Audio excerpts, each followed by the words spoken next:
Okay. Well, thanks, Derek. And thank you for the opportunity to share some thoughts on early years design education. Ingvild and I, we have been colleagues for many years at Oslo Met in Oslo. And a few years ago, and some years ago, Ingvild moved to the western coast with the nice fjords. So Ingvild, could you please say a few words of about yourself, and then we'll continue. Yes. My name is Ingvild Digranes, but I just pronounced it for Derek. It's fine, no problem. I've been called worse. I'm a professor at the Western Norway University of Applied Sciences, and I'm teaching at the Art and Design Education in the Teachers Education program there. I have my background as a classroom teacher with practice in primary and lower secondary school before I did my master's and PhD in Art and Design Education in Oslo. So I've been working for a few years in teachers, or since 2009, I've been training teachers in Art and Design Education. Yeah, and my name is Merete Nielsen, professor at Oslo Met, also teacher trainer at the bachelor, master, PhD level, and also part of the convening group in EdSIG, which is going to change name to EdSIG, isn't it, Derek? We like that. And I have my PhD from Oslo School of Architecture, so I've been interested in visual representations of space. So that's sort of my area of research. And as you understand, both Ingvild and I, we are educated classroom teachers with a specialization in design. So what I will do now is take you through some background for making of curriculum. And both Ingvild and I, we think that context for curriculum is of great importance. And we also see that the legacy is a kind of this context. So I will take you through, very briefly, through 130 years of legacy of Norwegian school subject. It's not functioning. What has happened? Virker ikke knappene heller? Nei, knappene virker ikke. Kanskje lukkene åpner noe? Eller kan du rulle? Nei. No, I just have to take it back then. I'm so sorry. This. Now I managed. This is the 130 years of early years design education, K-12 in Norway. I've split it into 3 main periods, as you can see. And in the right of the slide, you can also see the years when the new curriculum was introduced. So what we now have is a curriculum from 2020. And just a small comment on how great, it's big, lots of work behind each changing of curriculum. It takes about 5 years to change curriculum, as we'll go a bit more into that later. The context, as I said, is very important. So for the period of 1889 to 1960, in Norway, it was basic industries, fishing, farming, forestry, and local sustainability was important. And after World War II, growing welfare and also growing social democracy. And in school, we had a split in 3 subjects. It was craft for boys, craft for girls, and drawing for both boys and girls. And the educational objectives was utility and self-sufficiency by sewing, knitting, carpentry, repairing. very much focused on skills. And also in drawing, it was eye-hand coordination, of course, and coordination and visualization. And the methods were very often copying and the apprentice master. At the end of this period, 1960, before 1960, emerging ideas on new ways of looking at education, especially from the United States. And one book that was very much influential in Norway was the writings of the American educator, Victor Lowenfeld. His books was translated into Danish, not Norwegian, but Danish in 1970. But it made a shift in how we saw the three subjects, textile, woodwork, and drawing. What also happened was that it was merged into one subject with an educational objective of self-expression. And this new subject was called forming. And there are not so many other countries who have done the same as we have. For some, this was terrible because skills was kind of not so important anymore, but creativity was lifted up as the core content of the subject. And when talking about methods, it was very much the absence of guidelines that was kind of typical for the subject. And of course, for some of us, we thought that this was it made the subject blurry. It meant everything and nothing, and it was losing its legitimation as a subject. So at the 1980s, 1990s, new ideas appeared or was pushed forward, and I could have taken lots of things, but I have chosen to say something about our common future. It was a report from the United Nations, and it was led by the Norwegian former Prime Minister Gro Harlem Brundtland. And it had the focus on sustainability. It promoted sustainability today in solidarity for the next generation. And there were other things also that was influential for the change of the period. Of course, the oil economy and increased consumption, but it needs to be seen in perspective of a green turn as a consequence of this Brundtland report and our common future, which I think has been very important for how we took the school subject from being rather blurry to have more of a perspective.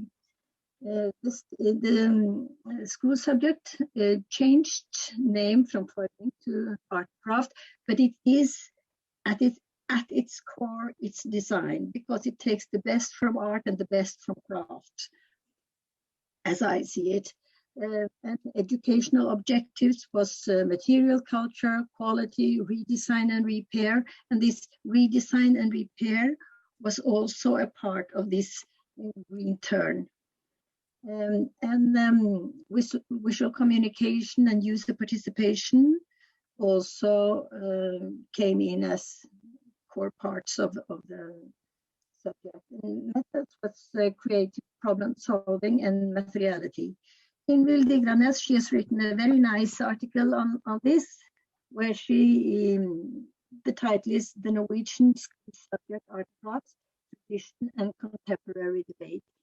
Because always when something is changing, there's of of course, big debate. I filled in a little image here with a red background just to say something about continuity, because this is 7-year-olds who have made pegs from raw wood. And seeing this continuity from knowledge of material with natural materials, and the bridge bow made by skilled engineers and designers. It's the Atlantic Road going out on the ocean, close to the ocean on the west coast. It's very nice, but it has some of the same aspects in it, but it's of course more complicated, more below I have put in a picture of the new Monk Museum in Oslo, and this is how it's this is the digital representation of how it was going to be 5 years later. Now when we see it up in its shape and scale, it's not like that at all. So this, how we communicate and how we glorify the grounds for decisions visually, is also something that we put into visual communication and in perspective of user participation when decision has to be made on the base of visual representations. There are some questions to ask, of course, and then still the context is of great importance, because when we discuss the future of design education, some of us think K-12, some of us think university level, but and for those at the university level, it's of course what challenge do the students meet when graduated, and what should the education contain, and at the same time, what is the starting level for the students coming into the university design education at the university level. It is a connection between these challenges and what's happening in the K-12 education. For instance, what is the starting point for design education at university level? If you compare it to mathematics, then there is a clear, it's clear what the students need to know before entering the mathematical studies. But I think this is also very important for discussing future of design education. So context and continuity, Ingvild and I, we have written about this for many years. In 2007, we wrote the Norwegian Design Education, Developing the Scandinavian Perspective, and in 2012, Design Literacy from Primary Education to University Level. So this context and continuity is close to our heart, isn't it, Ingvild? Yes. And before I leave the word over to Ingvild, I would also like to say the conference that we arranged in Oslo in 2013, it dealt with the futures of design education. The title of it was Design Learning for Tomorrow, with a perspective and focus on learning, design education from kindergarten to PhD. I think that design literacy is a key competence for all. And when I'm thinking about the future and K-12, I think it's time to challenge the hegemonic position of reading, writing, and arithmetic in K-12 by adding design. And this has to do with the context in society. More and more decisions are made on the base of of visual representation, pictorial representations, and material in this digital, not in this digital world, but in these times when digitalization is so important. I think that materiality in perspective of the green turn and sustainability is of great importance also. So Ingvild, the screen is yours. You continue, and then we'll come back with the questions later. Okay? You need to change that, yes. So I'm going to talk a little bit more general.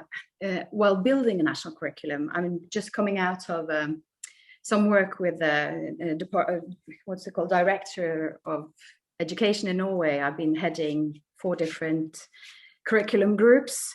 So we had the 2 years long run of this work, and I wanted to present you some of the challenges that comes with building a national curriculum in K-12.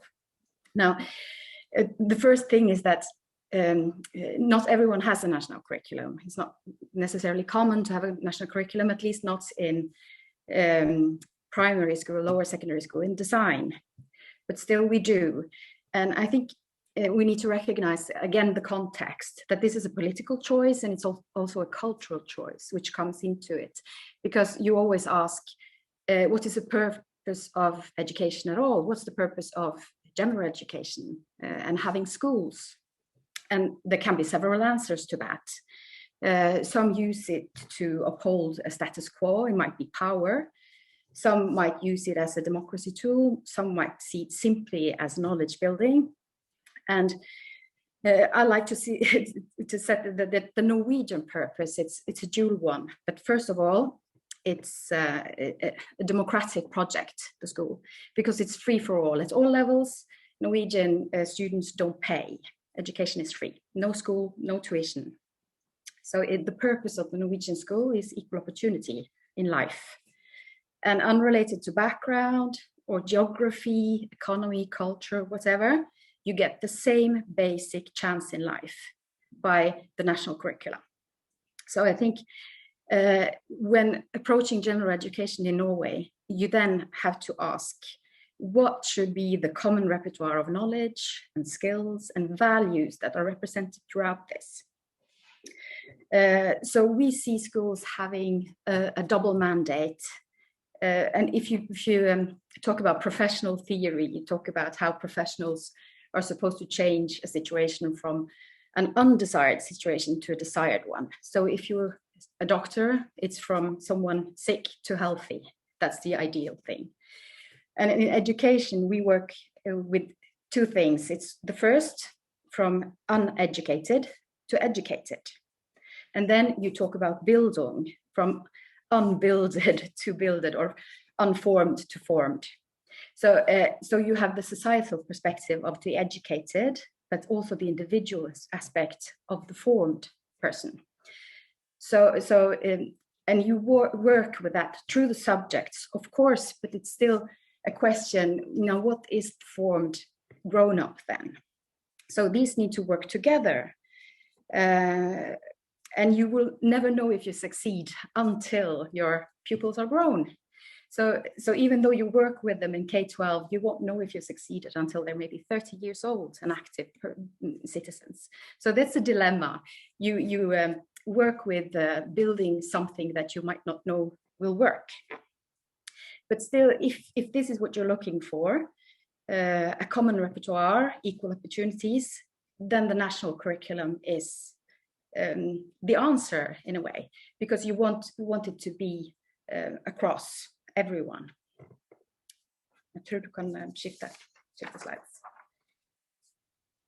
I haven't addressed the quote here, but this is a quote from a man called Ungstad. He works with mathematics, but I use him a lot with my students, because when we're talking about curriculum or the subject, it's never static. Because he said that the moment the subject asks itself what it wants to be, what is it, what do you want to be, then the discussion is born. Both the knowledge discussion and the content discussion is born from the fact that you ask, what's the subject at this moment? What should it be? So it's never static, it always changes. And I always talk to my students in the teacher training about this. You know, this is where we are now. We shouldn't be satisfied. We need to keep working with the quality and everything. We have to keep moving forward because we don't know what the future will bring.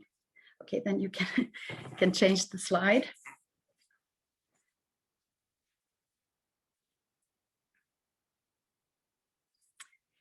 Okay, and working with the curriculum, and it's become quite obvious now when I've been working with it for the last 2 years that there are some dilemmas that you meet while building a national curriculum. And I've tried to put them into words. And the first is that there's a dilemma, how open it should be and how specific it should be. Because it needs to be open, because teachers have autonomy. You can't lock them into specific set tasks, because that's not the tradition of our curricula. It's more the German lärplan or lärplan tradition, which is quite open. The teachers choose themselves how to teach things. So it cannot be set tasks. And it has to be open enough that there are local variations, because teachers are educated at different times, different eras, and they need to activate the competence that they actually have while working with the curriculum. So you can't put set tasks, because that might exclude some of them that would do a good job if they do it themselves. And it needs to be open enough that you can have inter-subject collaborations, say between design, sciences, mathematics, etc. At the same time, it has to be somewhat specific. It can't be too generic, because then it won't be a subject. It has to be recognizable to those who teach, and it has to be recognizable to politicians and the other end users, which are parents and children, because the national curricula in general education is supposed to be understandable at all levels. So if you're a 7-year-old, you're supposed to be able to understand some of what the curriculum says, at least, and your parents should be able to decipher it in some way. So it has to be open, but at the same time specific. And then it has to have a global relevance, because it has to address universal topics like health and well-being, citizenship and democracy, sustainability, all these kind of things that are a part of the children's common life. They know about global challenges. They know about plastic in the sea. So it needs to have some sort of relevance on the global scene. At the same time, you have to frame it in the subject. So what does this mean for design? So how do you put this into words in the subject? And how do you allow for a local connection? The fact that the challenges regarding this will be different on a small island on the coast or in the north of Norway, where you're so far north that you don't have trees. So the nature is different. And then it has to be also integrated into the workshops. So how do you do that? How do you give it materiality, even though it's sort of big global ethical ideas? So that's also a dilemma, how to address that. Now, I noticed that in the discussions when we were working with this curriculum, we were gathered all subjects. So that you had mathematics and you had economics and Norwegian and literature and all these other subjects going around at the same time. And we were instructed on being especially aware of the fact that skills and knowledges would have to be included in all learning outcomes. So if you added a knowledge, you would have to add how the skill would be visible, so that they work together. You can't just know something, you have to know then also how to use it and how to transform the knowledge into new situations. It's not enough just to know, say, mathematics. If you know division, just the method of division, but you don't know really what you're doing, then you can't apply it in another situation. And it's the same with the knowledge that we give them. If you know something about wood, you still would need to apply it into a product and know different kinds of woods and how they work and which was the best one for this box or this peg, etc. So you would always, in every outcome, state both the skills and the knowledge is going into it, which we found familiar, but still challenging. The other subjects like mathematics found very difficult. Which says something about that we have had some discussions, because our subject is very obviously a skill-based subject as well. So we've had a little bit more difficult with the knowledge concept, I think. But bridging that gap and always thinking about that, how in one bullet point you would have to frame both knowledge, skills, and activating them together later on.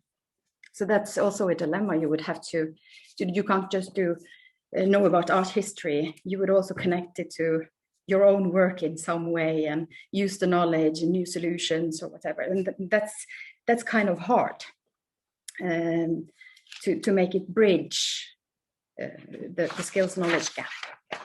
Or it's not really a gap, but how do you word it? Now, the next two dilemmas, I'll address them together.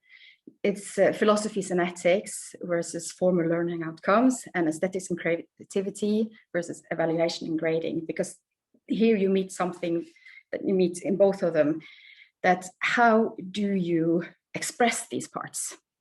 How do you express philosophies and ethics into formal learning outcomes? And how do aesthetics and creativity, how do you evaluate and grade it?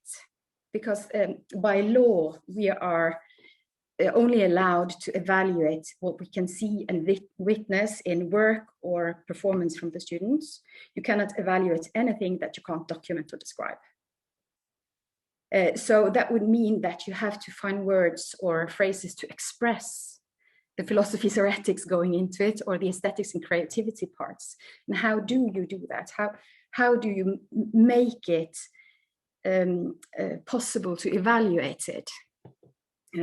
Things like curiosity, perseverance, or ingenuity, or creativity, these words which are really a part of design, but not easily graded or evaluated if you have to put it into words.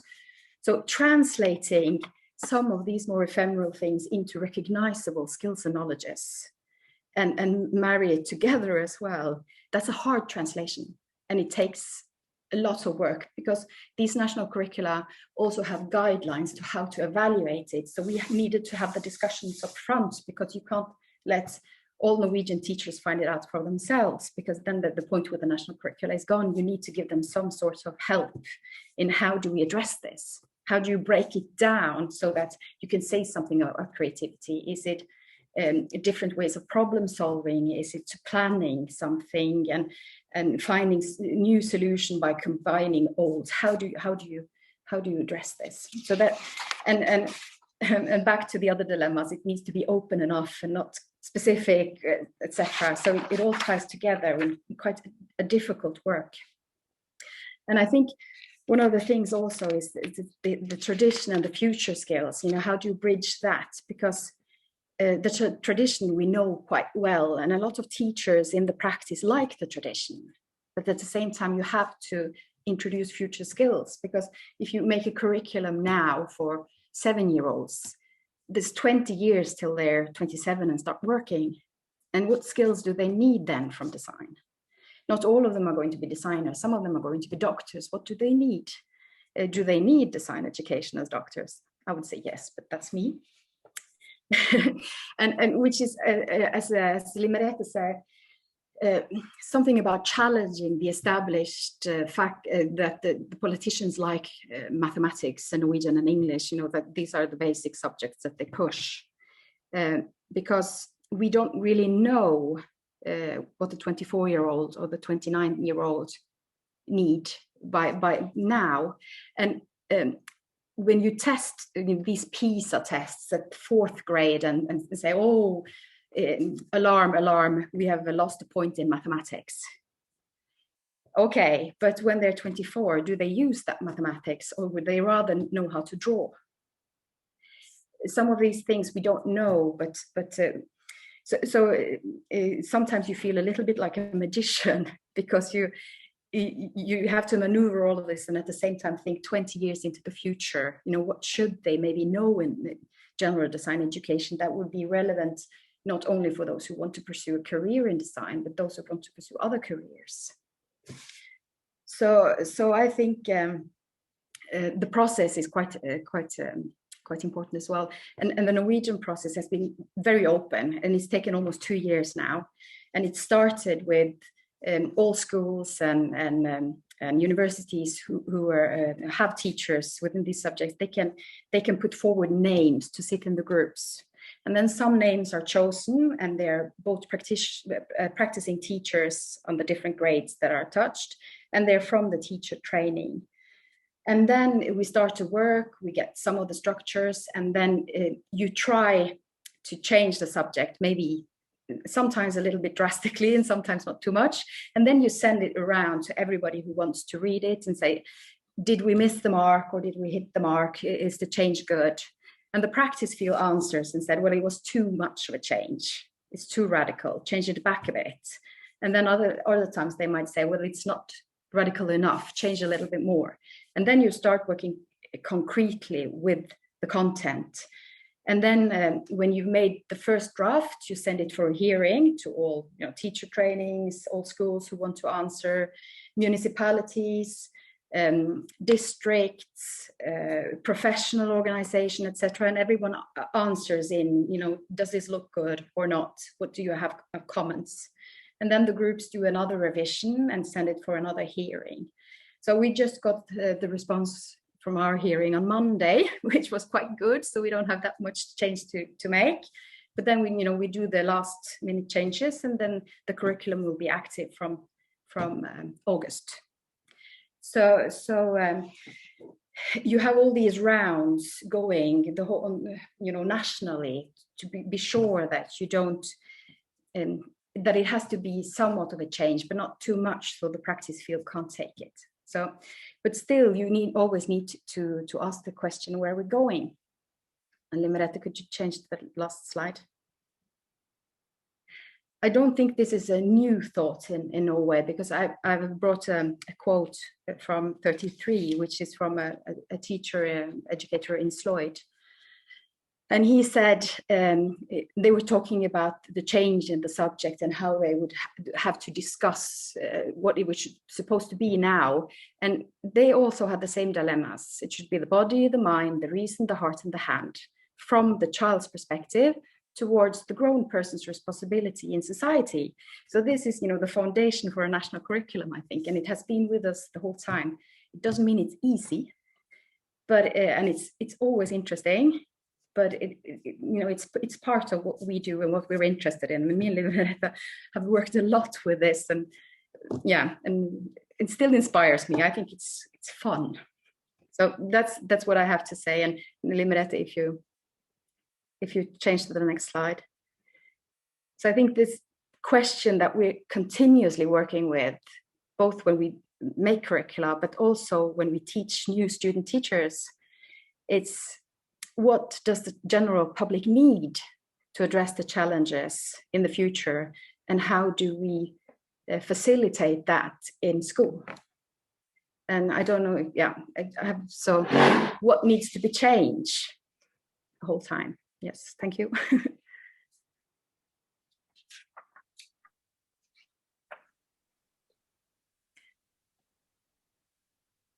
Derek, do you want to take us through the discussion, or how do you want us to? Certainly can. Yeah, absolutely. First of all, thank you so much, Liv, and Ingvild as well. Thank you. That was really, really interesting. I've got loads of questions. I'm not going to ask any questions yet. I want to give everybody else a chance. So we've got about 20 minutes for discussion. Man, there were some really big topics that came. I love that last quote as well, Ingvild. That's such a condensed, powerful quote. I mean, that's a big idea contained in that little sentence, isn't it? I've got lots of questions. But what I'll do is I'll maybe open it out to everybody else. If anybody else has any questions, and please feel free to type questions into the chat or just shout out as well. Should we stop screen sharing so that we can see everybody? Shall I do that? That would be great. I'll switch it Tar du off. vekk? Ja. There we go. Cool. Yeah, no, and everybody, I mean, please feel free to turn your camera on if you wanted to ask a question, or leave it off. It's entirely up to yourself. Type it into the chat or speak it. I've got no problem at all. Just what anybody wants to do. I would just like to say one thing, that Ingvild said something about making a curricula takes 2 years, and I said 5 years. So when I say 5 years, it is because the big screen at the meta level, political level, that's the background for what's going to do when you come down to the 2 years. Yes. So it has to be in Parliament, and every time something is changed in general education in K-12, then there's a very large debates, and political parties have the things that they really want to push, and organization want to push health or something about alcohol. All people want to have something in it, and then it comes down to the 2 years. Excellent. Okay. So did anybody want to kick off with a question? Can I kick off with a comment first, and then a plea, and just to say how useful that was. It was, I mean, my background, people won't necessarily know me, my background is in schools education, and it was really interesting to hear the most recent developments in the Norwegian curriculum. One of the things that really struck me was your comment about the political decision. And I think that we probably suffer from that at all sorts of levels, but because of schools having national curriculum that are often mandated by government, that's an even more important thing, and it makes such a difference. And I think it's one of those things that maybe is really useful if higher education people have an understanding of that challenge and the need to really, really support the importance of design education from early childhood onwards. And if I can just give a really simple example, we have in England, we have something called Ofsted, where we have schools are inspected by a national organisation, and for the last probably 5 years, they haven't inspected subjects, they've only inspected schools' intentions. And the result of that is that design and technology, as it is in England, has become increasingly just not taught in primary schools. And there was a political decision made by that group and then supported by the government about 9 months ago that they would start to inspect subjects again. And in primary schools, we have just seen a huge, huge increase in focus, and schools saying, please, we need support, please, we need resources, please, we need to understand how to do this. And it's just because of politics. So it's really, really important, I think. I mean, it's great for people here who perhaps don't understand early years onwards and schools design education to really understand how important it is to support this right the way through. And the 2013 conference from kindergarten to PhD was so important in that people were going and listening to what was happening in other sectors. So really it was just a thanks to the presentation and a plea rather than a question, but I'm sure somebody else will pick up with a question. Yeah, I mean, I don't know if Liv or Ingvild, if you wanted to respond immediately to that, but I think there's also maybe a response that we could maybe make afterwards as well as part of the DRS. I think it's been growing at the back of my mind, my own ignorance, first of all, of this area, and then second of all, the fact that we perhaps have a responsibility here beyond, just supporting higher education and just supporting research. We were talking about it this morning too. But Liv or Ingvild, I don't know if you wanted to respond. I think it's a very nice comment, Kay. This university level being supportive for K-12 level, but in Norway we haven't had that. We haven't had the support. We would like to have more support from the university level than what we have had. Sometimes we thought that we were very much our own arguing in the political way, but I think musicians are much better in supporting what's happening in the general education than what art and design and architecture is. Ingvild, do you comment on that? Yeah, I agree. I don't know why it is like that. It might have something to do with the history, like you said, that when we had forming, it was blurry, and a lot of the professionals are of that school, so they might not realize the content as it is now. So that might be a challenge that we get to, internally promote, that it's not forming anymore, it's actually art and design. So I think that might be some problem, and that the politicians who now decide when to be old subject, not necessarily the new subject. So that might change, hopefully, but it's all, I think time is a big part of this, yes. But at the same time, I think that this green turn, everybody talks about sustainability, and the corona has shown us how vulnerable we are. I think it's also a momentum now to sort of promote skills of the hand, and some of the objectives that lays in working with hands, art, craft, design. So I think it's a momentum to promote this politically, even more also here in Norway. Okay, before we maybe move to any other questions, there is a question in the chat just now around about international design bodies or council formed for school education for design. I guess one of the ironies is that this series was kind of set up as a way to explore an alternative to a project that's looking at precisely that, that's trying to internationalise, certainly at higher educational level, curriculum in design. And the other thing I'm aware of is the Design Summit.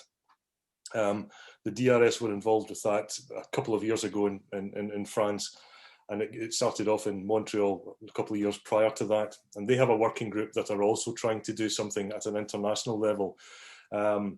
What really interested me today, and it was one of my big questions, sorry, I'm using this as an invitation, leave to slip in a bit of a question. It's this wonderful tension between like creating this international, if you like, framework or this overarching guide, and the importance, and it really came across to me in the presentation from both of you, the importance of contextualization. And contextualization, not just at like the small scale of what you're doing with your hands, but at the social scale or the cultural scale, the history. There was a lot of different contexts and cultures that you were pulling into your contextualization. Anyway, I just wondered if either of you maybe wanted to comment about sort of almost creating international versus contextualized curricula, or is it just one of those difficult to do things? I don't think you can do a pure international curricula. I don't think that's possible, because the local context where someone has to teach it. So no matter how you do it, someone will be educated into a tradition or a cultural context. So even though you try to do something, it's a little bit like the PISA tests that have been widely used, that are so context free that it's a problem. Because I think I heard a Finnish professor talking about that. He said they had to take out any cultural references in all the questions that were there, and what's left is, when it's not contextualized, it favors those who just have the skills, not necessarily the knowledge. It's just reproducing because it becomes removed from the culture. So I think that a danger by saying that we want to do something common internationally is that you have to, it becomes so generic that you can't really do much with it. What you can do is discuss some of the, I think, philosophies that you want to have behind it, some of the values that you define as the core of design. And I think what the conferences we've had shows that one of the core is inclusive and sustainable societies, by working through design and design thinking, design knowledge, whatever, that this is an avenue in. But then you have to allow for the local differences. And I think that's also been a topic of these talks, the fact that, the global south and the global north, how you have different approaches to what's good design or what's necessary design and what's inclusion or exclusion or whatever. It will always be cultural, and of course a design solution in the north of Norway, 40 below zero would have to be different than at the equator, of course. And what you lack and what you have, that's different. Just thinking back to my own bachelor degree, I went for 3 months to the University of Greenwich at the Design and Technology department, me and another student, and we were having this project, and we automatically wanted to do it in wood, because if we had so much wood in Bergen when we were studying, you could just choose whatever you wanted and build, a house if you wanted, because we had a lot of wood. But in Greenwich, we had to be very specific in the volume of wood we needed to be able to do this, and take our calculations down to the mill, and they would give us a piece, because they'd almost no wood. We understood you don't have any forests left, which is a sustainability problem, but still, that's just the difference, and that's the classroom practice, and of course that's how it will be. So I think internationally we should have a forum where we discuss new ideas, what's the value sets that we want to promote as the design professionals, but then the curriculum or curricula, they would have to be more cultural and context-based, I think. That's lovely. And I love that response that, can you do this sort of international standardization? I love that phrase that you came back with there, Ingvild. Well, someone has to teach it. And in that phrase, it just sums up everything that you need to know about that. Did anybody else want to ask any questions? Okay, we've got another one in the tech. Amelia, did you want to talk to this question, or do you want me to try and butcher my understanding of it? Let's try your understanding and I can add on. Cool. So this is, how do you think education, design curriculum and experiences in Norway affects the evolving definition of design internationally? I think that how you define what is design and what is not has to do also with context, because as we said, context of education, is it for some younger children, or is it at the university level, is it in Nigeria, or is it up in the North Pole? So I very much like the definition that Herbert Simon has, and it is to change something into something better. But I think that's also very, very wide. But when we have this, when we're talking about what Ingvild and I have been having focus on today, I think the most important thing is that you can't separate skills from knowledge, from creativity. And perhaps some of the skills and some of the material you are going to use or teach, it defines some of the content, because it will be different in different countries, in different contexts. But in the Norwegian context, having a lot of wood, having democracy and all these things, what's important for this country and this society for the future, dealing with something that I don't think you can separate design from material knowledge. So for me, it is close to both the skills, the creativity, and the material, and you need to put it into a context. I saw some of the questions here. Design thinking And I think design thinking is very interesting, but I think it is, people put different things into design thinking. And I think this also is about the local and the global. It's difficult to make it global. And in mathematics, you can do so with some mathematical addition or subtraction or whatever it is. But I think it's rather difficult in a broad subject such as design. What do you think, Ingvild? Yes, and I think it's holding on to the core in a way of what the tradition of the subject has been, which is a lot about making. And like the quote I said, it has to maybe involve the body and the hand as well, not just, the mind and solutions. And the last time I was working curricula, that's a few years back, I can't remember how far back, we had someone from the professional field coming in to discuss, the design concept in education. And this was secondary school education. And she wanted to introduce a very broad design concept. And she started talking about systems design and helping municipalities work together, through design. And then the teachers there, they looked at her and they said, they're 15. And I think that's also one of the answers that we need to deal with. They're 7. So what do you want them to do? Well, it might just be to make a chopping board in wood. It's still design, it's still making something, and it's still a tradition that you go into, and it's sustainable because it's wood, it's renewable, etc., etc.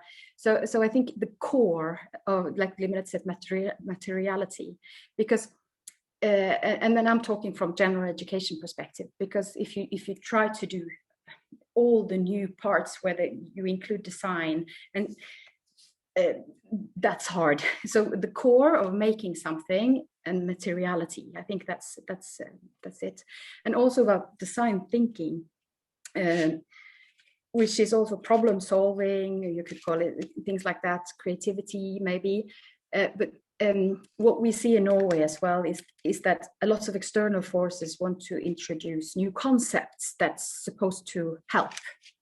And what it ends up doing is eroding some of the core and being, again, blurry, because it's more of a method than it is subject core. So we have something they call aesthetic learning processes, which is basically a little bit like design thinking, or a little bit like aesthetic experience, etc., etc.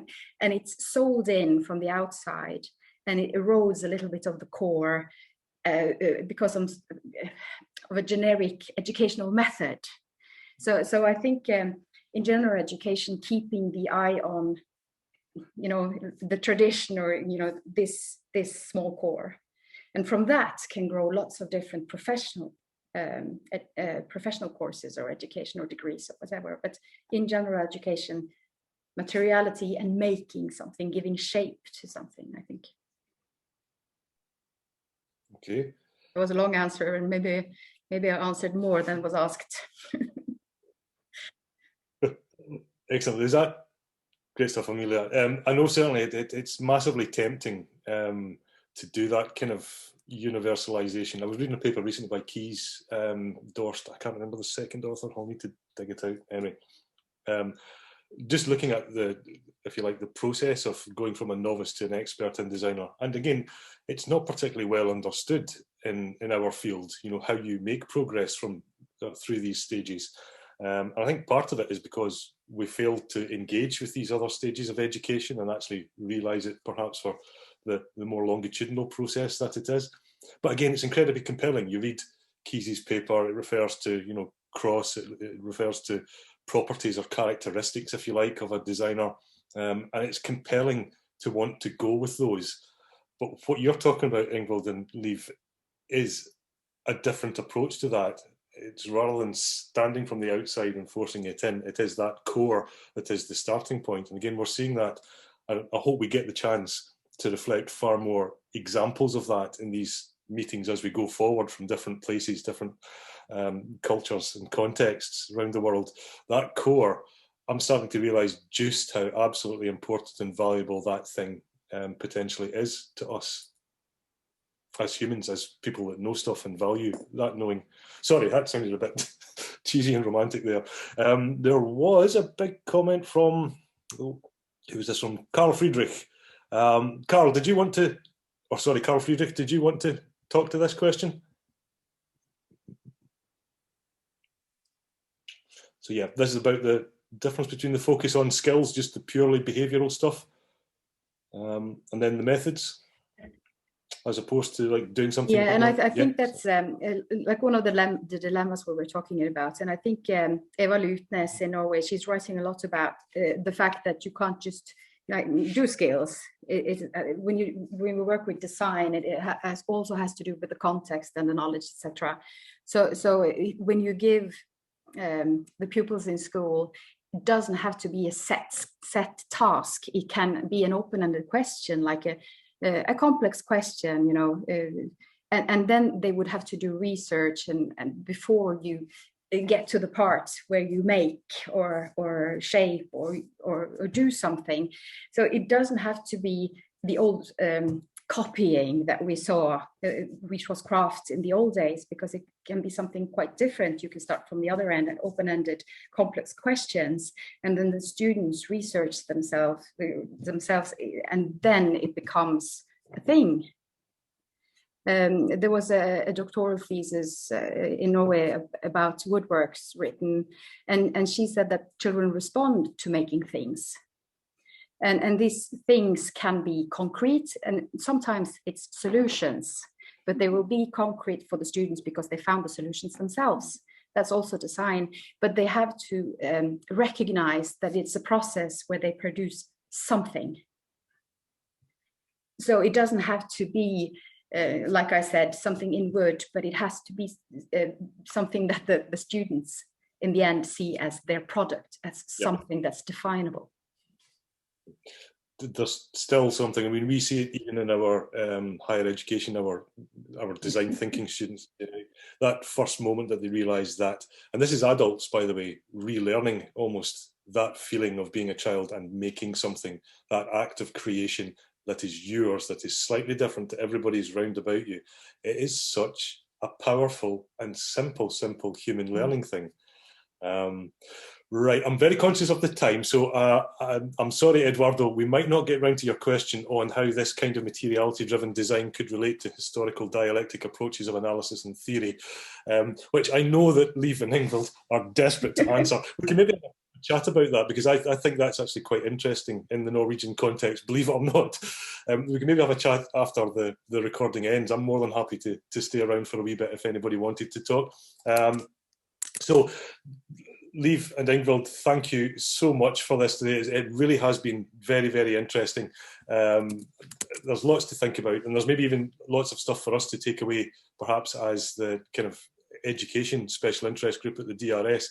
You know, I know I've banged the drum before about getting a bit more serious about taking our subject and discipline a bit more seriously in some senses, and maybe that's something we need to have a think about to respond to Kay's comments as well. Sorry, as I said, the next session will be in exactly a month's time, 3rd Friday. That's the link to the Eventbrite series. So please feel free to come along. There's no barrier to entry. Please feel free to join the next session. As I say, we're going to be looking at a year of the pivot to online and distance education. And as I say, once we get other sort of sessions, we'll add those to the list. So Liv, Ingvild, thank you so much. That was a really, really interesting presentation. I've learned a lot, and yeah, once again, my head is a bit full of stuff and quite tired, so thank you so much. Okay. Thank you for inviting us. Thank you. Cool. And thank you everybody else for your questions and taking part. We'll post the video and the recording, we'll let everybody know, and see you next time. Okay, thank you.